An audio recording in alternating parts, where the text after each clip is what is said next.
Us never imagined it could happen in this country, and yet today it did happen. A major American newspaper published a story, apparently an entirely accurate story, about a presidential candidate. The tech monopolies that control American media feared this story might hurt that candidate, whom they favor. So 3 weeks before a national election, they shut the whole thing down. They prevented the public from reading the news. They didn't apologize for doing this. They didn't bother to make up reasonable-sounding justifications for it. They just did it, exactly as the Chinese government does. These are monopolies. They have all the power. You have none. They don't have to care what you think, and they don't. This was mass censorship on a scale that America has never experienced, not in 245 years. And it's a threat to all of us. Democracies only function when there is a free exchange of information between citizens. We no longer have that. This is a dark moment. Here are the details. This morning, the New York Post published a series of emails that describe Hunter Biden's lucrative relationship with a Ukrainian energy company called Burisma, and then describe how his father, then the Vice President of the United States, intervened to help his son peddle influence. Now, we've known the outlines of this story for quite some time, but these emails add damning detail. No one appears to dispute that they're real, not even the Joe Biden campaign. You're hearing whispers tonight it's all part of a Russian disinformation campaign. If this is a hoax, it is the most complex, sophisticated hoax ever perpetrated. It doesn't seem possible. There are too many. There's too much detail. These emails came from a laptop, an Apple laptop, that was dropped off at a Delaware computer repair shop last year and then abandoned there. After a certain number of days with no payment, the shop's owner took legal possession of the laptop. He looked inside. There were tens of thousands of emails, including exchanges with representatives of foreign companies and foreign governments. The laptop apparently belonged to Hunter Biden. The shop owner was stunned by this, by the appearance of corruption, and he was afraid for his family. So late last year, he gave the laptop to the FBI. He kept a copy of the hard drive for himself. But he never heard back from the FBI. By May, he was anxious, so he made overtures to Senator Mike Lee's office and at least one conservative nonprofit. He emailed their websites, but no one responded. Finally, the man contacted Rudy Giuliani's office, and today's story is the result of that. Well, the tech monopolies instantly crushed it the moment it appeared. An executive at Facebook called Andy Stone, a former Democratic staffer, announced that his company would censor the New York Post story. As he put it, Facebook would be, quote, reducing its distribution on our platform. Twitter quickly followed suit by locking the New York Post's entire Twitter account. One of the biggest newspapers in the world banned from Twitter. Twitter then prevented its users from sharing the New York Post story, both privately and publicly. Those who tried to share it got this message, quote, your tweet couldn't be sent because this link has been identified by Twitter or our partners as being potentially harmful. Harmful? In a separate explanation, Twitter wrote this, quote, we don't permit the use of our services to directly distribute content obtained through hacking that contains private information, may put people in physical harm or danger, or contains trade secrets. Yes. The same Twitter that just promoted a New York Times story about the president's private tax returns, obviously obtained illegally, that Twitter. And who, by the way, was hacked here? No one was hacked. Twitter never addressed that. As for, quote, trade secrets, there were none. We already knew that Hunter Biden was trading on his father's office to make 50 grand a month from the Ukrainians. In October, he admitted it. You didn't have any extensive knowledge about natural gas or Ukraine itself, though? No, but I think that I had as much knowledge as anybody else that was on the board, if not more. In the list that you gave me of the reasons why you're on that board, you did not list the fact that you were the son of the vice president. Of course, yeah. No. What role do you think that played? I think that it is impossible for me to be on any of the boards that I just mentioned without saying that I'm the son of the Vice President of the United States. Oh, thanks for acknowledging reality.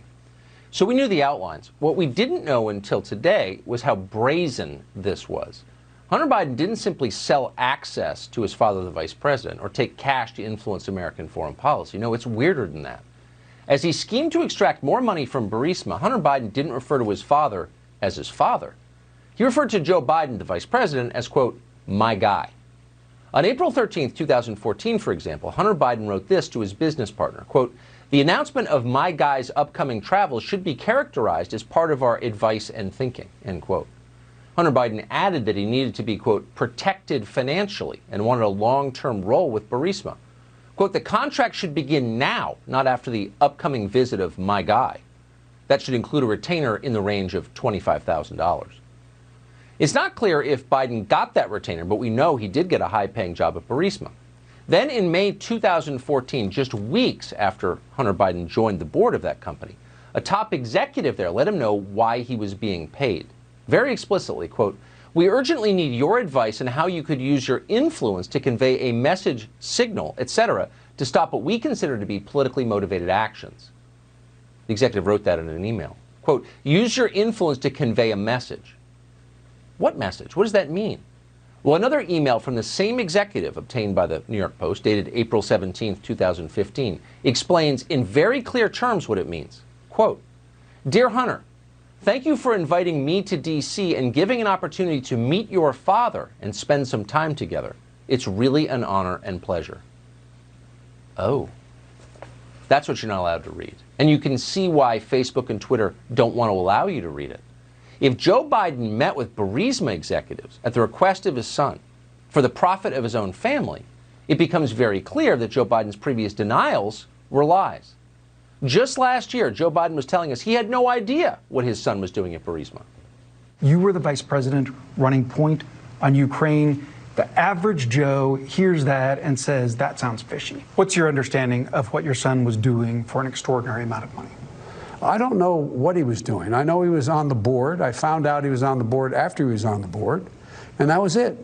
And there's nobody... Well, you've had a lot of time. Isn't this something you want to get to the bottom of? No, because I trust my son. But that doesn't pass the smell test. Like when you're vice president, isn't there a higher standard? Don't you need to know what's happening with your family? Don't you need to put down some guardrails? Unless there was something that was... there was something on its face that was wrong. There's nothing on its face that was wrong. Nothing on its face that was wrong. That was before we saw these emails. You'll remember that back in 2018, Joe Biden explained that he got the top prosecutor in Ukraine fired. That prosecutor, Victor Shokin, said he was planning to investigate Burisma when he was stripped of his job. Here's how Joe Biden explained/bragged about how he canned Victor Shokin. I had gotten a commitment from Poroshenko and from Yatsenyuk that they would take action against the state prosecutor, and they didn't. So they said they were walking out to press conference. I said, "No," I said, "I'm not going to, or we're not going to give you the $1 billion." They said, "You have no authority. You're not the president." The president said. I said, "Call him." I said, "I'm telling you, you're not getting the $1 billion."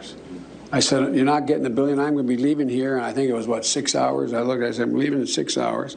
If the prosecutor's not fired, you're not getting the money." Well, son of a bitch. Got fired. Why is the Vice President of the United States firing prosecutors in Ukraine? Pause for a moment and ask yourself that. That's bizarre behavior. It doesn't help the United States in any way. Why was he doing that? At the time, Biden's handlers denied there was anything wrong with this. They just said Shokin was corrupt, and somehow the world was benefiting by Shokin getting fired. They didn't explain how we'd benefit from that. But, of course, Joe Biden didn't do it for his son. He didn't know anything about Burisma. He didn't know what Hunter Biden was up to. No clue. Then last October, we showed you a photograph of Joe and Hunter Biden golfing with a board member at Burisma, Hunter Biden's business partner, a man called Devin Archer. The Biden campaign never explained that photograph. Our media, of course, never really followed up. Instead, just as they're now rushing to bury the New York Post story, CNN rushed into Joe Biden's defense. The impeachment inquiry is centered on President Trump's attempts to get political dirt from Ukraine on Vice President Biden and his son Hunter. Mr. Vice President, President Trump has falsely accused your son of doing something wrong while serving on a company board in Ukraine. I want to point out there's no evidence of wrongdoing by either one of you. A few months later, we got some sense why Anderson Cooper was so careful in the interview you just saw. In December, a voter in Iowa tried to ask Joe Biden about Burisma and his fitness for office. Joe Biden lost control of himself. He called the man fat and then challenged him to a push-up contest. You're a damn liar, man. That's not true. And no one has ever said that. And you want to check my shape on? Let's do push-ups together here, man. Let's run. Let's do whatever you want to do. Let's take the night push-ups. You said I set up my son to work in an oil company. Isn't that what you said? Get your words straight, Jack. But look, fat, look, here's the deal. Here's the deal. What is the deal, actually? That's a question every American, no matter what your political views, has a right to an answer.